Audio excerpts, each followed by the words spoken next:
everyone, and welcome back to Let's Do It Again with Matt. I'm Matt. You almost forget my name.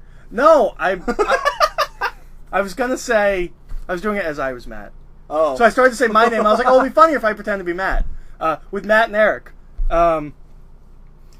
So last time, a grave mistake was made. I was gonna say grave. A huge mistake was made on my part by choosing the Pagemaster. I knew it wasn't a good movie. Mm-hmm. But I was like, oh, it's a dumb kids movie, and like we can make it better. I think I made it better, but I don't think I made it good.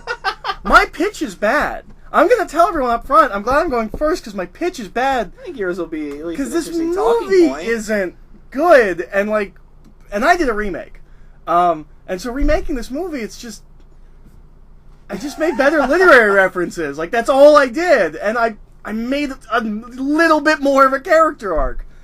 It's a bad movie, and I don't think it should ever be remade, because I don't think it can be good. This is the first time on Let's Do It Again where we shouldn't.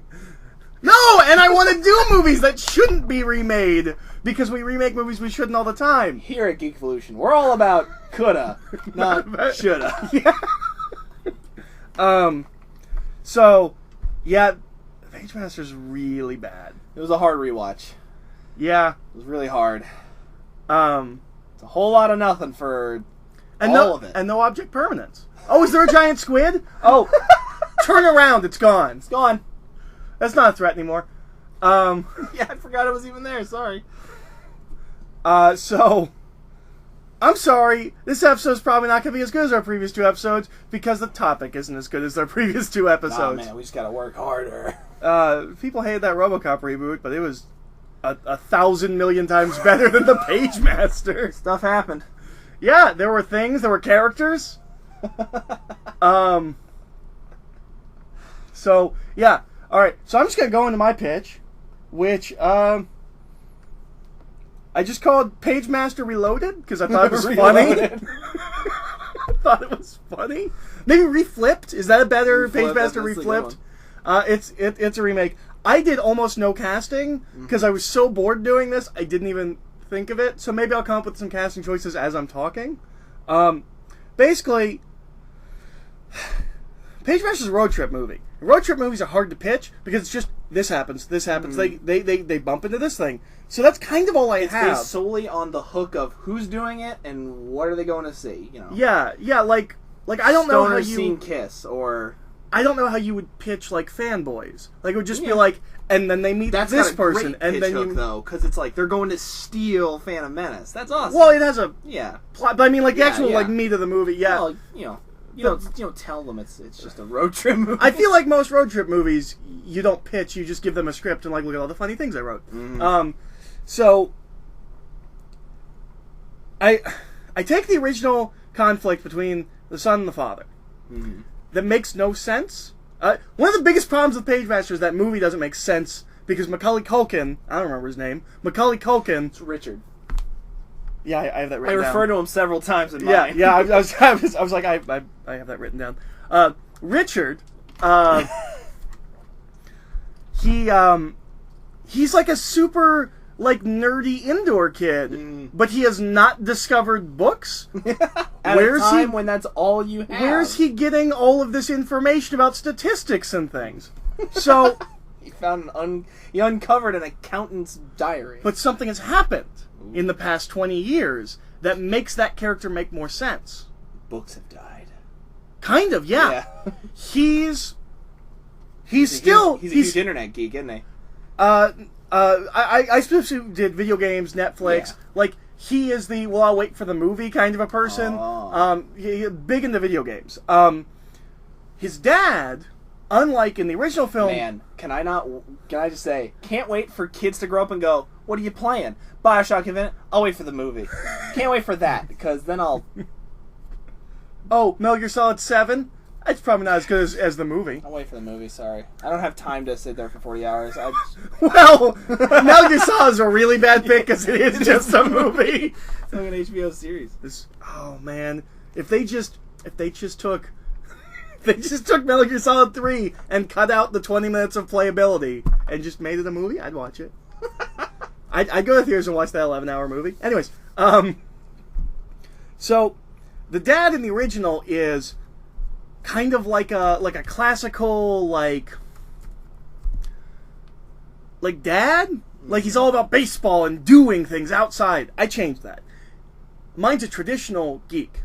So he's always trying to relate to his son, where like his son's playing Mass Effect or something like Mass Effect, and it's like, oh, well, did you know that that's like largely inspired by like these science fiction books and things like that? And maybe even because it doesn't actually have anything to do with the arc or plot, but maybe even like, hey, there's these old TV shows, and like he doesn't care. But this isn't about TV, so I didn't bring those up. But like that's the dynamic, is that they are actually similar as opposed to the original film. Yeah. It's just that like the dad's like an old school science fiction fantasy fan. If this kid was running around the Twilight Zone series, we'd have a better pitch, guys. That's what we're saying.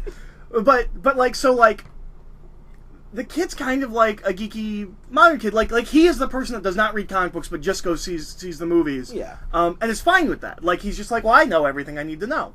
Whereas the dad is like the guy that grew up on like Robert Heinlein and like who wrote the Sword of Shannara? Terry Brooks?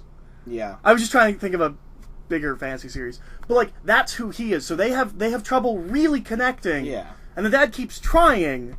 But the way he tries is always just like, oh, well, did you know that this is basically just a ripoff of this thing that I love? Because Mass Effect is largely based on Babylon 5, which is largely based on Lensman. So, I don't even have a contrivance. I just wrote contrivance for him to ride his bike through a storm and have to hide. Like, for some reason, he has to go do something. It could be bullies, it could be a giant black dog. Oh, no, you know what? I wrote contrivance, but I did actually think about this, and I just didn't bother to change it. One of the things is, halfway through doing this, I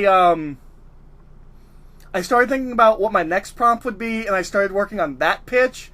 So, not next week, because that's going to be Matt's prompt, but the week after that, I'm going to be so prepared. Okay, so basically, the dad and the son have a big argument, and the son runs away. Yeah. In the original film, he was going to get batteries or something, or nails. I think he was going to get nails. Yeah, it was.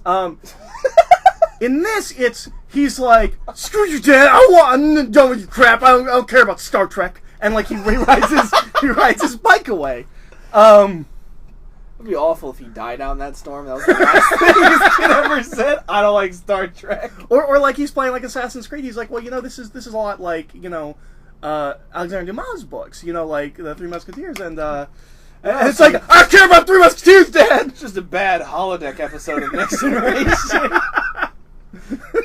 Did you know that Sherlock show you really like is just based on an episode of The Next Generation, where Data is Sherlock Holmes?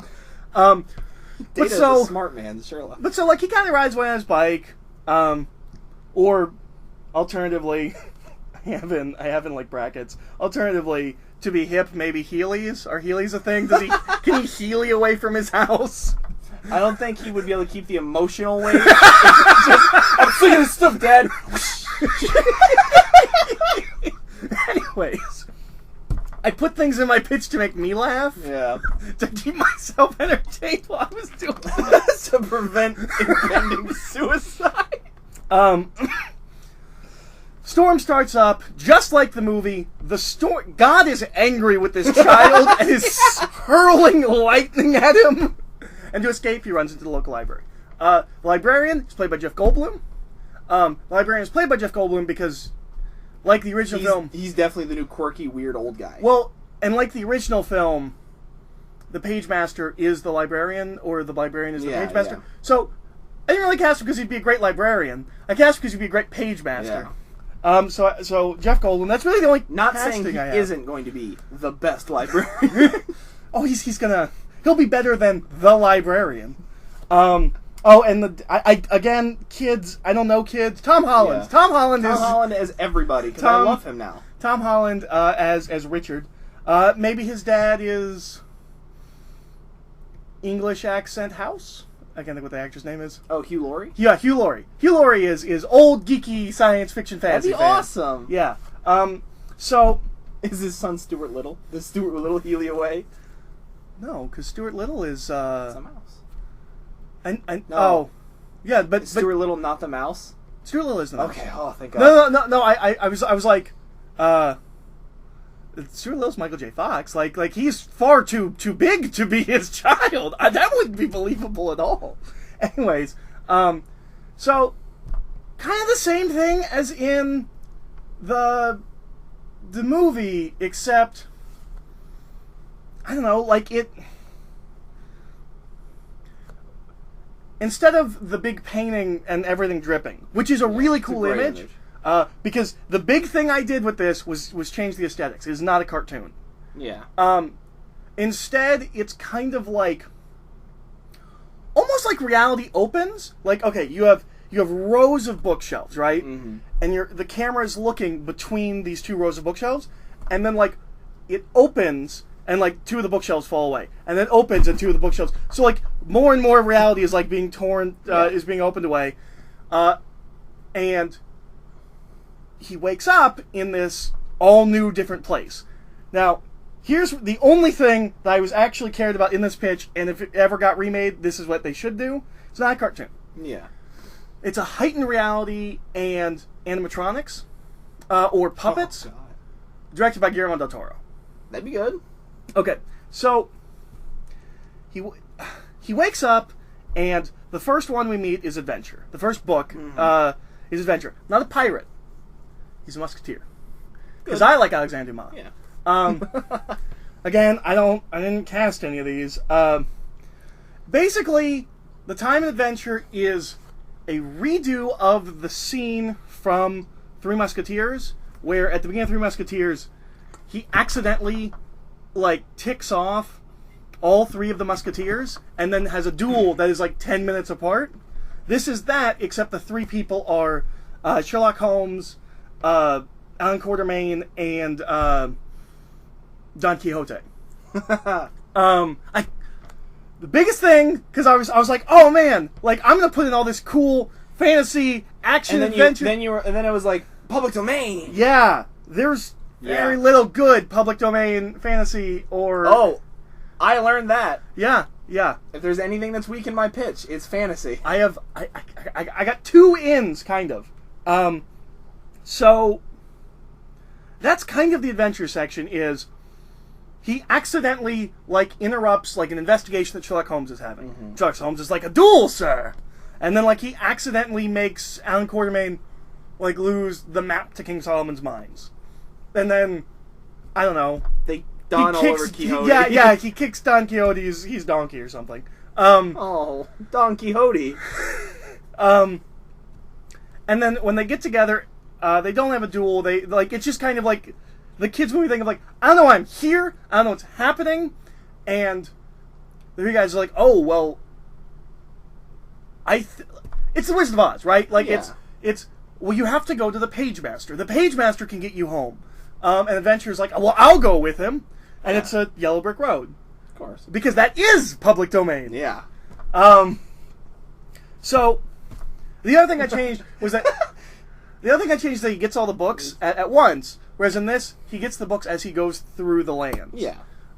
So as he leaves Adventure, I just kind of have, a couple of instances of, some kind of adventure book he has to... So, maybe I actually do bring in, the Kraken from 2001. Yeah. Kind of attacks him. But just, a series of, misadventures, very short misadventures as he leaves Adventureland? Yeah. Hey, that's copyrighted. Crap. Adventure World? And then we go into horror. And horror is played by Steve Buscemi. Every time, yeah. Perfect. I wrote that one down.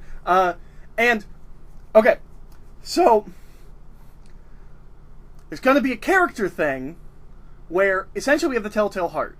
But the Telltale Heart is kind of the kid's, guilt about how he treats his dad.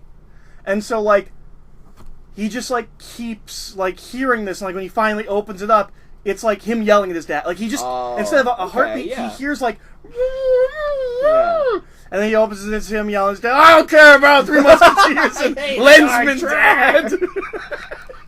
Who even is Warren Ellis? So he takes the... Yeah. Warren Ellis isn't that old. That would be the dad. He's not... Hey, come on. Dad, I read a think piece on the internet that told me that Robert Heinlein is sexist. I won't read those Robert Heinlein books. But Robert Heinlein wasn't sexist. He just had different ideas about sexuality. Anyways, read Stranger Strangeland. He's a weird guy. So, to kind of, like, deal with the guilt, he takes... Again, I just write things. I don't have any, like, connective tissue. He takes the Dr. Hyde serum. Yeah. Like, he's like, I don't want to... Maybe it'll be, like there's a bar, and, like, Dr. Jekyll's there, and, like, he pours himself... Oh, and then the kid drinks Yeah, it. and the kid's like, oh, I can't deal with this, and he just grabs a cup and drinks it. And then he becomes, like, a Mr. Hyde. But it's more like the book where he's not like a big hulking monster. Yeah, he's just a it's just all this negative. He's just an ugly, slummy version of himself. So as a negative version of himself, he ends up going to this cult where they raise Cthulhu because all of Lovecraft is in public domain. Yeah. Mine almost ended at the Mountains of Madness. Well, I use Cthulhu because, and I don't like this, but it is the thing. It's the thing everybody knows. Yeah. And I even want to have a moment where he's like, wait, Cthulhu's from a book? Yeah. So, he and Adventure and Horror all get on a boat and ram Cthulhu, and he pops like a balloon, like in the Call of Cthulhu. And then they're on their way, and like I just have like things that could happen, other things that could happen along the way, like I don't even know, the Murders of the Rue Morgue, like something, like I don't know, like other horror. It's when you change up yourself to public domain. Yeah. And I just did Lovecraft, Poe, and H.G. Wells. I don't have a lot else to draw from. Oh, I know. If I was really making this movie, I would put more work and research into, but I was just kind of like, oh, well. There was lots of stuff I found, but I was like, God, unless I deep pull and do, like, really weird stuff that nobody's heard of, but then, like, I feel like that's... So going with the... This is my cheat of, like, going with the, nonsense of the Pagemaster world in the original film. When they pop Cthulhu, it becomes like a big, like swirling vortex, and they swirl down, and then like he wakes up and they're somewhere else, and now they're in fantasy, which is not just fantasy anymore; it's science fiction fantasy. Yeah. And science fiction fantasy is horrifying because, and I want to make a joke where it's like, well, are you fantasy or science fiction? She's like, well, nobody seems to be able to tell them apart, so they just lump me all here together. Mm-hmm. It's a split face. Mm-hmm. So one face is like robotic and like kind of like semi-biological, mm-hmm. And the other face is like not what it was in the first movie, but like more fancy, like maybe like an elf face or something. And they wake up to... She wakes him up and she's like, we gotta go. And like he looks up and Tars Tarkas is there because first three Jack Carter books are in the public domain. The rest of them are not, but the first three are. So Tars Tarkas is there, and that's most of my science fiction pulls because science fiction wasn't invented until copyright. Yeah. It's really hard. Science fiction was really hard. So like, and then they run away from Tars Tarkas, and then there's a big, they get chased by a tripod. I'm not sure how that wasn't in the original film. Well, because they didn't have science fiction, I guess. Yeah. But big tripod stomping at them, and they eventually get to the Pagemaster. And I just want the Pagemaster to be, like, kind of crazy. Kind of like the Wizard of Oz, where you're like, oh, I don't think you can actually do anything. And it's Jeff Goldblum, and he's just Jeff Goldbluming, like, over talking and all of that. And some kind of moral message. This was the other thing that I realized when doing this is, oh, this doesn't fit my sensibilities. Like, I'm kind of a darker thought person, and, like, this is a fun kids movie, and that's just not the kind of thing that I'm good at. So, some kind of moral lesson about, like, aren't books great and things. And then he gets Stop being mean to your dad. and then he gets sent back, but he just wakes up. I kind of maybe want this to be a recurring thing of like, he wakes up in Adventureland. Something happens at the end of Adventureland. He just wakes up in Horrorland. Then they get sucked down the thing, and he wakes up in science fiction fantasy. I had something for fantasy, but I can't remember what it was. Because I only listed science fiction stuff, but I had like myths, like Thor and like Celtic myths, and like that's really all I could pull from for. Oh, and Beowulf. There's a scene where they're like in a hall, and like Beowulf comes in like his underoos, and he's like, he's coming, and then Grendel comes in. See, I don't like. I'm never doing a road trip movie again because it was just like, and then something happens, and then something else happens, and then they meet this person.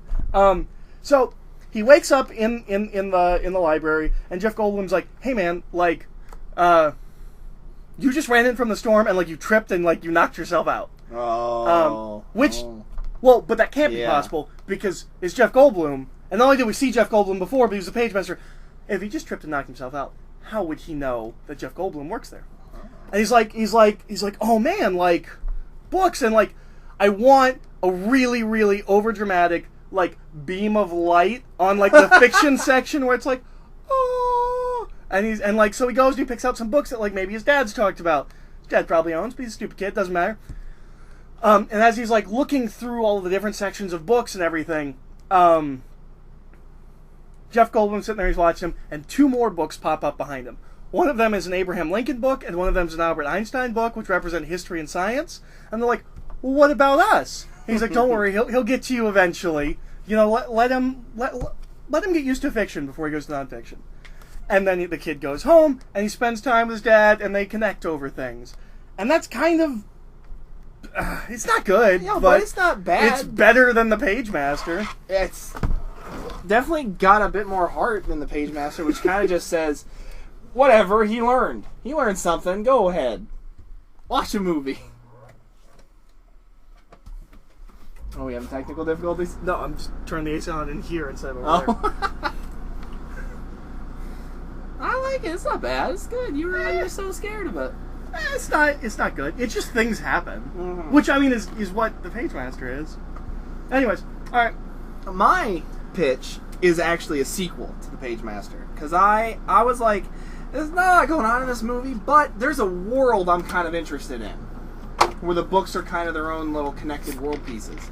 I'm like, this could be something. So I started working on that. And I got about 3 days into writing material. Realized I was writing Jumanji, is what I want to start with, because I had to throw out a lot. I had a character choice that was perfect in the public domain. Could represent his father. We do remakes all the time. They're just other movies. I couldn't let it happen because Jumanji's... The thing I was doing from Jumanji is too good in Jumanji, and I love it too much. Specifically, the father is the hunter. That's the coolest thing about that movie, and I love it. So I ended up picking a different main bad guy who might be a little too mature of a topic for children, but I feel like it's awesome. And we're going to begin. Is it Jack the Ripper? No. Oh, he wasn't in books. It's real bleak. Okay. In a way, if you're a See, booker. I was staying... Oh, okay.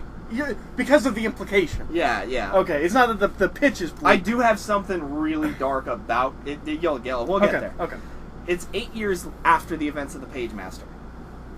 The Pagemaster still is being played by Christopher Lloyd. Right. Vanishes. Nobody knows what happened to that librarian. The library has since gone into disrepair anyway. Okay, when you say vanishes, is it like the next day? No. It's suddenly 8 years later, okay. The old man is gone, and Richard, Macaulay Culkin still, if I could not find a better actor, because I'd approach him first, but he's a skeleton man. I also don't know if he does movies. Yeah, he does weird things now. He does weird, like, YouTube videos, but I don't know, like, if you approached him, if you'd be like, yeah, man, I really want to do that, or if he'd just be like, I'm done with that phase of my career. But he takes the 3 books, and he heads for the abandoned library, where he never comes back. And it's 3 months later, we follow the younger brother, Billy, played by a child. I don't know actors either. Tom Holland. Tom Holland! Wait. Is there a younger brother in the original movie? No, but Okay. because I jump 8 years, That's there's fine. Perfect, That's fine. Perfect chance to have a 9-year-old I was brother. like, I don't remember. I Yeah. mean, the movie kind of went out of my head the moment I watched it. The idea but- is I'm jumping a decade. That's perfect time to get another Okay. kid in there. He's a shy 9-ish-year-old kid who keeps himself and reads. He constantly reads. Everything he reads comes from Macaulay Culkin's personal library, just a big bookshelf. So he So is reads it a all lot. the books from A lot of Pagemaster? books like that, yeah, or stuff like that. He refuses to accept that his brother is dead or gone. His parents are kind of still working or still looking for him at this point, still very distraught. And at one point, he just gets mad at them, and he's like, he's at the library. You guys said you looked, but he's at the library. He always went there, and he always came back. His brother would go for a few night stints at the library. He only told his little brother. So he goes to the library, and a violent storm rolls in. And he's like, I gotta get to the library quick. And he gets in there. Is God angry at this child as Of well? course he is. Hurling You lightning don't play bolts? God with books without God getting mad. That's not what happened. So he's searching the abandoned library, and all the books are kind of disheveled and stuff. He finds several books that are soaking Well, this wet in the is just rain. Tron Legacy. And the books are described as melting into each other. What? Question mark? Question mark? He suddenly meets an incredibly handsome, well-dressed man, played by Leonardo DiCaprio. Oh! You're not getting Leonardo DiCaprio in He very oddly Pagemaster will movie. not cross the center of the room. He like a vampire at your door will not cross that spot. Oh! Dracula's public domain! He is public domain, but I do not use him. I wasn't thinking Dracula and Yeah. Frankenstein. They're in there though. He continues to talk to Billy. He implies he knows where the older brother is, and he convinces Billy to be like, "I can just show you." And he immediately grabs Billy and drags him into the depths of the library. Billy manages to escape, and by collapsing a pile of books onto them, and he starts trying to dig away, and crawls out into a jungle. And he's like, Jumanji. how am I in a jungle? He wanders a bit, is chased down by a big jaguar before being saved by Tarzan, who is played by Henry Cavill. Is he public domain? Yes, Tarzan Okay. is public domain. Nice. Pretty sure, yeah. I went through and I took horror, fantasy, adventure, science fiction, and mystery, and I took a good guy and a bad guy from all of them Oh, to okay. compose the adventure, kind of. And then our mystery original. So Tarzan bad guy. is adventure. Yes, Tarzan is our adventure man. Okay. Billy is like, oh my god, you're Tarzan. I know exactly where I am. He's totally like, I've read this book. Oh, yeah, that makes sense. I was thinking like stupid mind kid like Tarzan shows up like Two Worlds, One Family, right? Two worlds. He might. You know, whatever. It's a good song. Who's to say? Suddenly, a big game hunter, Daniel Day-Lewis, my cast is insane, attacks them and begins burning down. None of them would be in the Pagemaster sequel. They can barely get Bruce Boxleitner back for Tron Legacy. But he begins burning down the jungle to draw them out. Billy notes that this hunter is not from any Tarzan book he's read. Specifically this hunter. And it's weird. So him and Tarzan are running. Billy's like, I don't know where to go. You know, we just got to get out of here. We got to go. And eventually they find a fancy wooden door at the base of a tree. After the whole jungle section. Marked 221B. Baker Street. They open it and they tumble into a ruined London apartment. And he's like, is this? And before he can even really piece together that he's in Sherlock Holmes' apartment, the War of the Worlds tripods mow through. All of London are being We went to a invaded lot by of the same tripods. material. I love tripods. And he's just, they just are like, wow, and Tarzan's like, this isn't any better. And he's like, there aren't supposed to be tripods in Sherlock Holmes. How do you know what tripods are? You read it? Oh, No, the kid. Billy. I was thinking Tarzan. I was like, how do you know? We cut back to the jungle. The handsome man begins meeting with the hunter. Be like, did you find him? And the hunter, he refers to the hunter as Mr. Zaroff. And if you know, any savvy person is just going to be like, oh, the guy from The Deadliest Game, or The Most Dangerous Oh, Game. right. He refers to the handsome man as Jay, who is what I will be referring to Leo DiCaprio's character the rest of this pitch. In a sarcastic way, like, whatever, Jay. They discuss Billy's escape, and that's really not going to matter soon. It should all work out. There's kind of a plan going. Trying to think of like sinister literary characters. With Meanwhile, Billy and Tarzan are just running through London as the Martians destroy everything. And they finally encounter kind of military. And Billy just starts rattling stuff off that a kid shouldn't know about the conflict. And they take him to where they are meeting everybody, and they are presented in front of several military leaders and Sherlock Holmes, Robert Downey Jr. He's the most recent one. I figured, why not? I'd go him over Cumberbatch anyway. But you haven't watched that show. No, but I don't care. You need to watch the show. So, Billy explains what's happening in detail and even what's going to happen. He's trying to say, like, well, they're just going to die off from the disease anyway. Oh, it's like the Last Action Hero. Kind of. He's using the fact that he knows what's going to happen in these stories. Holmes, being the only person who is intrigued enough to believe him a little bit, speaks with him privately.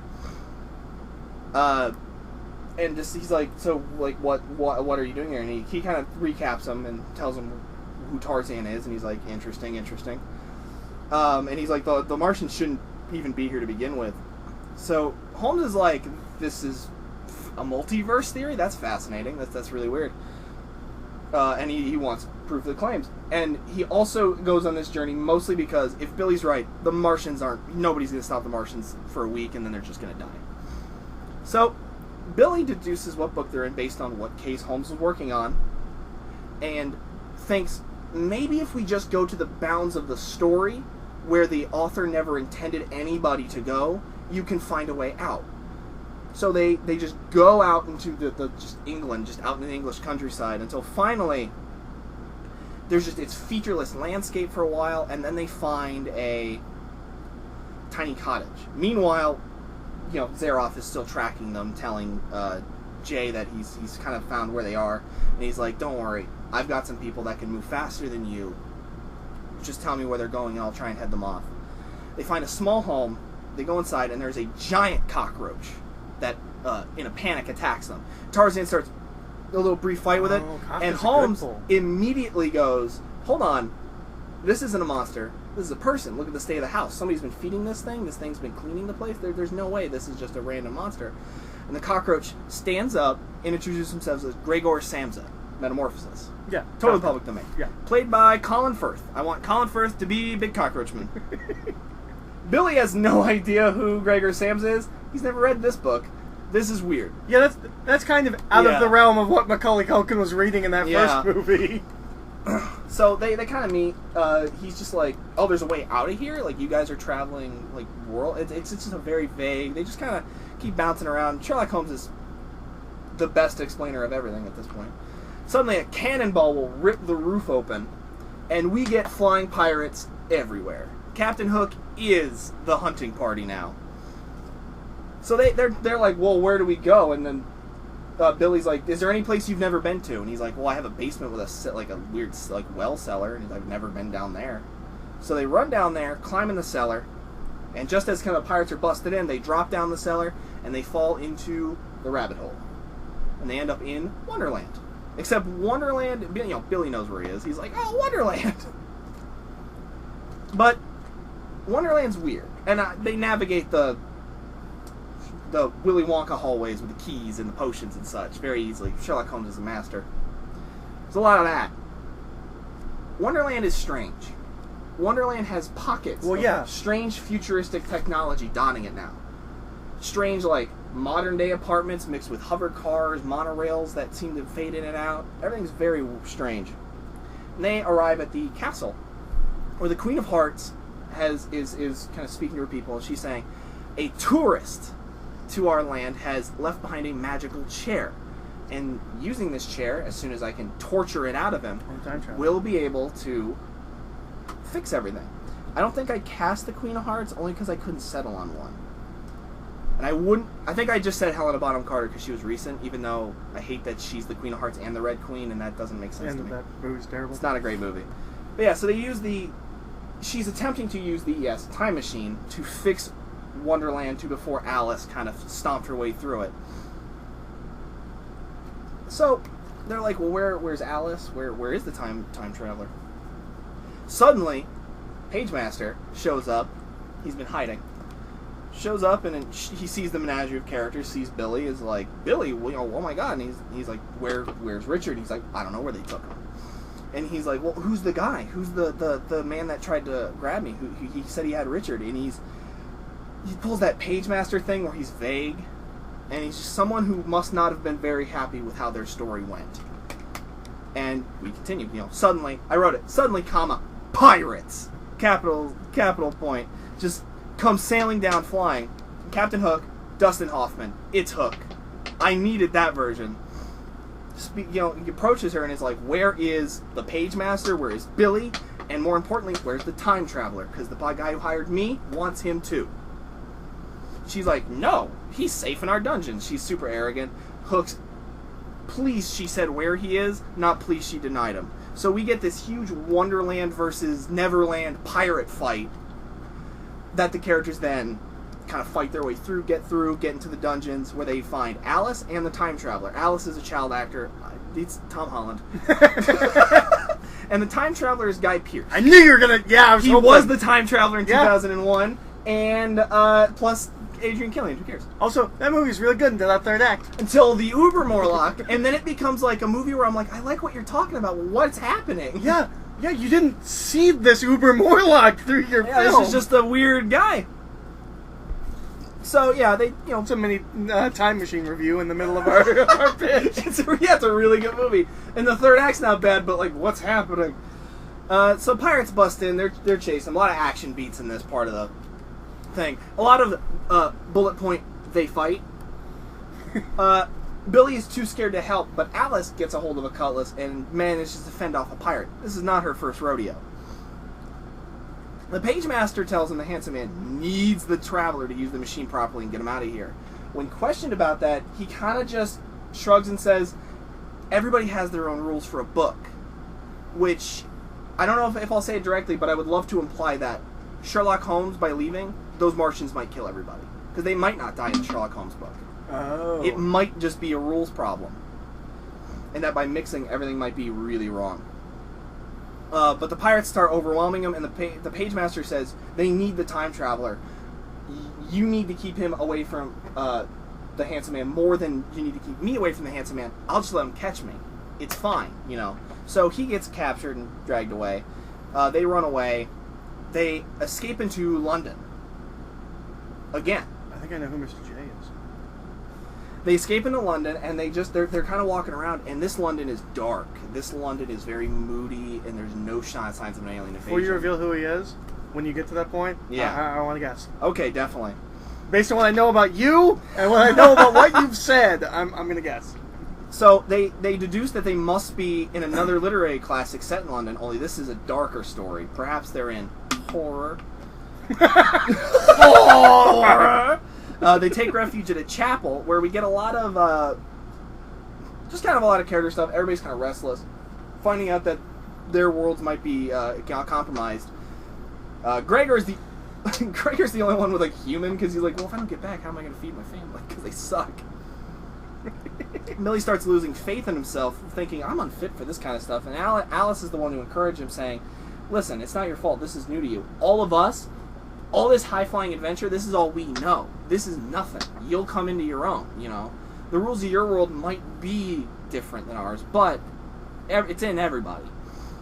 Holmes suddenly springs to life in a Robert Downey Jr. seizure, declaring, Billy must be some sort of key. He's like, if we're all in a story, and Billy, you're the main character, then anytime we exit a book, what decides where we go? It must be that we're on some sort of track. You must be some kind of way to get us exactly where we need to go, even if you don't know it, or if we need to be here at the right time. Which, I don't know, I didn't really work on that part too much, because I had to erase a lot to fix a Jumanji. It's copyright. But I want to kind of imply that by coming to horror, this matches the point of Billy being, like, upset about it, very disheartened about the whole experience. So, theoretically, they can travel anywhere, so long as Billy kind of knows the direction and where to go. And Holmes declares, we must... Well, he's like, where must we go? And Holmes is like, well, we must be here already. It can't be that random. So, Gregor and the Traveler, I found out he doesn't have a name. The Time Traveler is never named. Weird. Yeah, I was like, he's referred to exclusively as the Time Traveler in the book. I'm actually pretty sure War of the Worlds, which is also H.G. Wells, I don't think the main character gets Yeah. a name in that book either, and it's from his point of view. So I would have a lot of stuff like where Gregor and the Traveler kind of converse with each other about, like, well, what happened to you? I don't know. I just turned into this, and he's like, well, what happened to you? He's like, I built the machine. It's like, oh wow. you know what would be a good little gag for the Travelers? Like, what do you call it? He's like, well, I've got my many names. Just list like names they've given them in different films. I don't know if that would be legal, but Yeah. Alice tries to teach Billy how to sword fight. Tarzan and Sherlock kind of scout around. They're like, well, let's see where we are. See if you know where the bounds of this story is, Billy. And he's like, okay. They find the handsome man convincing two men to join his side. He convinces them by telling one of them, wearing a porcelain mask, is like, are you happy with what happened? Are you happy that you're going to die? Even throwing a copy of the Phantom of the Opera at his feet. She's going to leave you and you're just going to die. Are you okay with that? And then the other guy is just... And you actually win. But what happens? Nothing. You are a monster by the end of it. And the man's... They're both uneasy. Is that to Jay? No, that's to the other. He's convincing two men to help him. Okay. One is Phantom of the Opera, and we don't know what the other one is. Until the two men seem very uneasy, but they're convinced. They don't want to end up forgotten, dead, or nothing. So they, one pops a little potion and becomes big hulking form of himself. Not a big hulking form, but So they're like, oh. And the other one pulls the mask off, Scary Skull Man. I would not relent. I hate puffy face versions of the Phantom of the Opera. So Tarzan and Holmes race back, and they tell him, and he's like, I don't know what book I'm in. Also, at this point in my pitch, the name becomes Henry. I think I forgot it was Billy for a while. Like, it just is Henry for the rest of it. So they start telling him, and eventually he's like, I guess I'm in Dr. Jekyll. And as they're trying to race to the end, they get ambushed. Mr. Hyde is Hugh Jackman, and Eric the Phantom is Gary Oldman. And they kind of fight breaks out, but it's 2 versus Cockroach Man, Tarzan, Sherlock Holmes. Who plays Mr. Hyde in League? No. Oh. No, in Van Helsing. Oh, I don't know, a big CGI sock. Because he's good, and it should be him. Not Yeah, Hugh he's Jackman. pretty good. I just went Hugh Jackman because I was like, he's big, he could do the kind of... I just need him for the surly guy. If you go to Walmart right now, there's those big display cases of like newly released. Yeah. Like these are the things you're gonna want to buy. Van Helsing just came out on Blu-ray and it's up front. Perfect. So yeah, we get into another big fight. Billy stands up to them. They have no info to go off of. The two people don't really know where Jay is. So, but he's just like, Billy's like, that sounds like that could be like 5 books. That could be anywhere. So they're just like, well, we have faith. You know enough information. Maybe it'll take us there, if you're ready. And he's like, I don't know if I am. And they're like, well, if you're not, we'll just end up somewhere else and we'll keep going. There's no denying it. And he's just like, so he's got this cadre of 5 crazy different literary characters behind him, and they just, they go past the novel, and they find themselves in an amalgam of novels. There's a castle that's a futuristic mansion. There's a gothic forest. It's all floating in this kind of ethereal kind of space. And in the backdrop is this huge book where the pages are kind of deteriorating towards the amalgam island that they're on. And off on the other side, I picture, is the library, just kind of stretched out very far away. They're kind of in this weird ethereal space. So they march up to the courtyard and they find the handsome man. And he's very glad they came, because chasing them all over the place. Do I get the guess now? No, I am not. I'm not okay. revealing it yet. It's a little bit left. He's very glad they came. He's got the time machine. He just needs to know where it is, and he's kind of states that he's been the one mixing the worlds, and it's putting a big strain on him.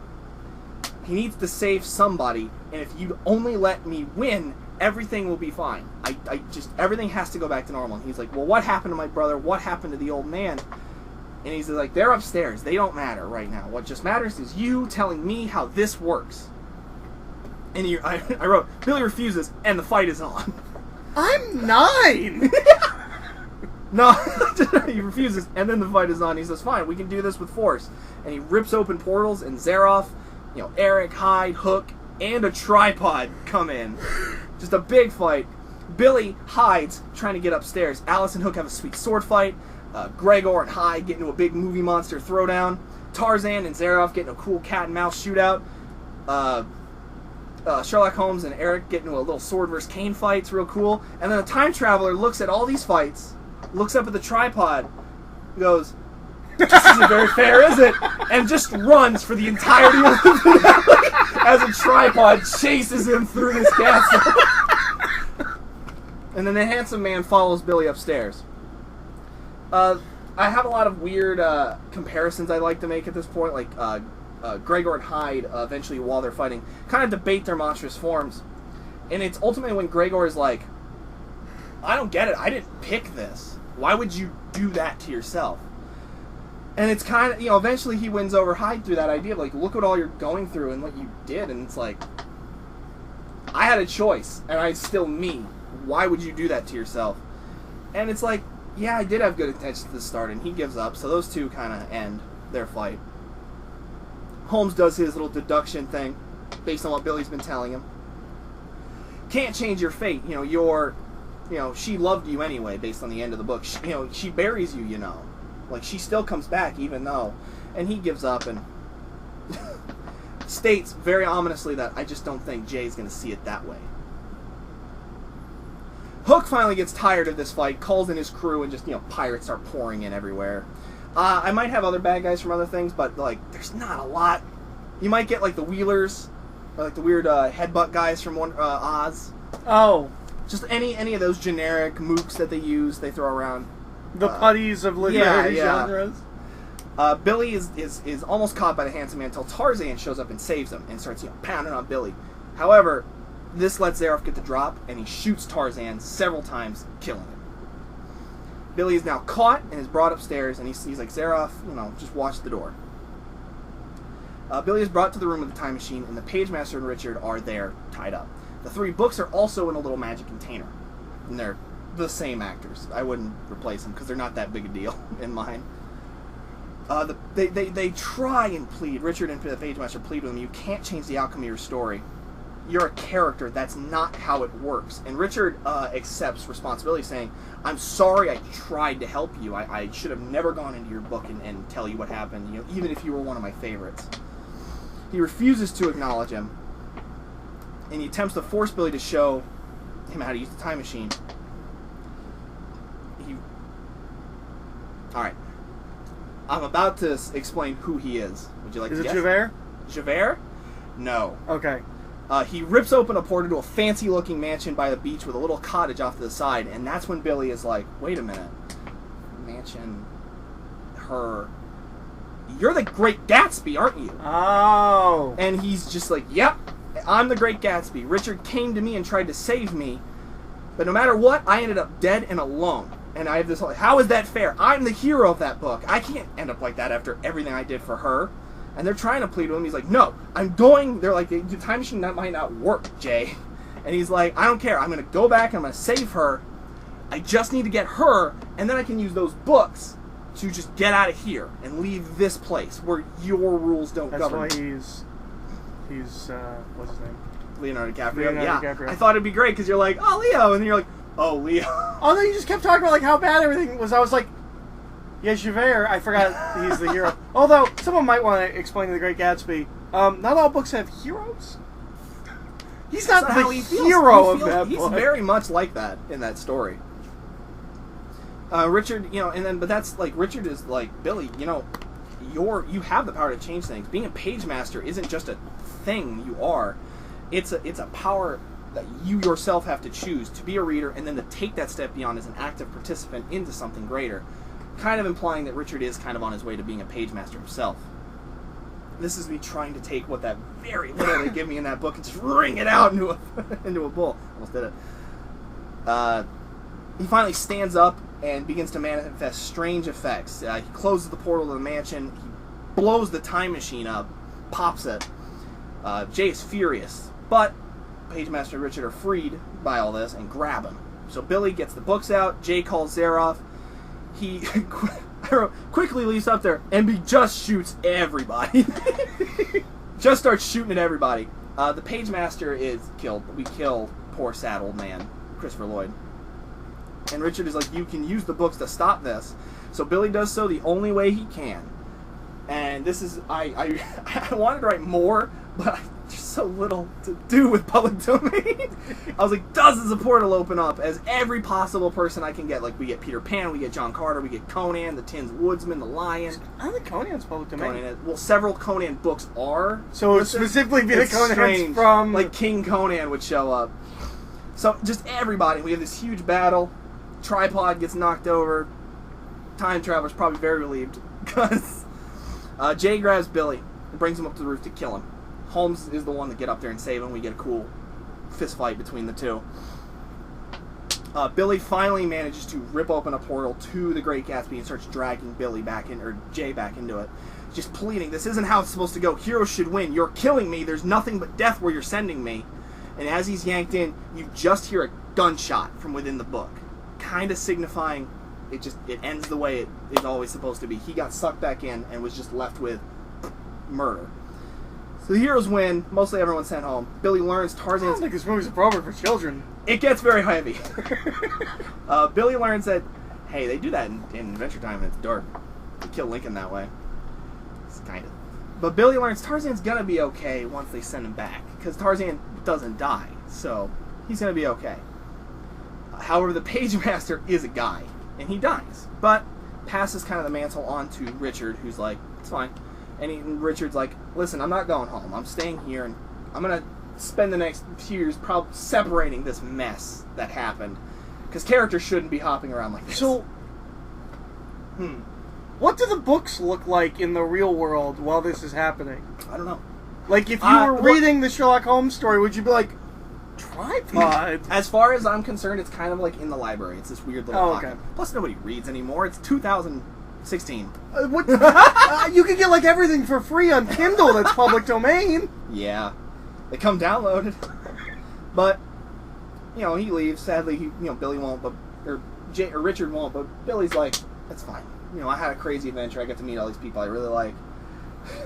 I think I have a great idea for my book report. I don't know. I had like 3 jokes. I'm like, these are terrible. But I have this image that Billy starts going across the threshold, and the tripod lurches up to chase him. And he runs across the threshold and falls. And just as the tripod hits the threshold, it becomes a pile of letters that describe what's happening. So if you looked at the top, it would say, the destroyed alien vessel lurches to life and chases him before crumbling into a pile of... And then that... That's cool. And I had that image for like half of it. Like, that's going in. That's like a Pooh Bear thing. Yeah. And then Richard's like, this is one of the reasons we're trying to reason with Jay, because really no way to get out except for if you have the books, which are kind of control artifacts of the literary landscape, being genre focuses. And then Billy says goodbye. It's a big thing. He goes outside. The police are there. They all hug. Credits begin to roll just as if it was a bad 80s movie, or an average 80s movie, or a good one, like Monster Squad does that kind of. They reunite, roll credits, and then I wrote, they reunite, comma, roll credits, comma, hate my life. So that was mine. A weird, high adventure, weird, high concept. Yeah, you went really far from Pagemaster. That was the one thing I was scared of. It's a better movie than what I pitched. I think mine's more accurate to Pagemaster. Definitely. That was the one thing I was like, if there's any problems, it's gets a little inappropriate for children.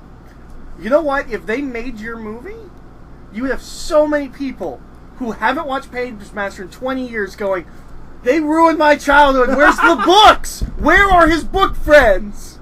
Screw the books! I hate them! They're not good! No, they're terrible. And I almost had them. I had them for like half of my original pitch. And then I was like, because originally Zaroff the Hunter was going to be played by his dad, and it was going to be that. And I realized halfway, I'm like, this is Jumanji! And I hated myself. Because I was like, I have to do more. Alright, what are we doing next time? Alright, I was going to go with something a little bit more hilarious, a lot like my RoboCop one, where it's like, this is bad, but it's going to be fun. But that's what I tried to do with this! After this one being a little bit, I think I'm going to go a little bit more straightforward, a little bit more relevant. Rogue One has come out, huge success. I know you don't care. Huge success? I'm assuming it's the next day. Huge success. They come to us, you and me separately in our timelines, and go, pitch the next spin-off after 8. Like, assuming Han Solo and so the next anthology. Yeah, and what, try and be, you have to be faithful to the prequels and Rebels and stuff. You have to take that into consideration. Yeah, what is currently in but canon. If there's something that hasn't been used yet that you'd love to, like Thrawn or Thrawn or what's that Jedi you love from? Quinlan Vos. Yeah, or like confirm a Quinlan Vos role, stuff like that. Do the next Star Wars story after Rogue One. You know, it's funny. I think my favorite thing about Rogue One is it's called a Star Wars story. I like that so much more than Star Wars Anthology. Yeah. All right. Yeah. No. I can do something really good with that. I can do something really fun. And it's completely open-ended. There's no... You know what'd be great? And I'm not going to do it because I'm saying it right now. Just do a riff on... you remember that miniseries? I know I gave you the trade. The Agent for the Empire? That was great. Yeah. Yeah, where it was just like a James Bond Star Wars. I'm not going to do that. But that would be cool. That'd be a good one. All right. All right. Yeah. We're sorry. Yeah, I'm sorry. If anybody had to watch Pagemaster. This isn't a good episode. I think it was pretty good. Also, someone commented last time, and so I'm gonna put this here. We tell you what we're doing at the end of the episode. If you want to do the homework, because someone was like, "Oh, well, I'd never seen the RoboCop reboot. Could you give us a rundown?" No, like we don't. That's not really what this is. But we're telling you now. Yeah. At the end, so that if you want to catch up, you have 2 weeks to do it. I don't know what homework you'll do for this one. Yeah. Watch Force Awakens. Go have a good time. Yeah, go read Star Wars comics and watch Rebels. Get some ideas. Although I haven't watched Rebels Season 2, so I might contradict everything Rebels Season 2. Alright, so I'm Eric. I'm Matt. And we will see you next time.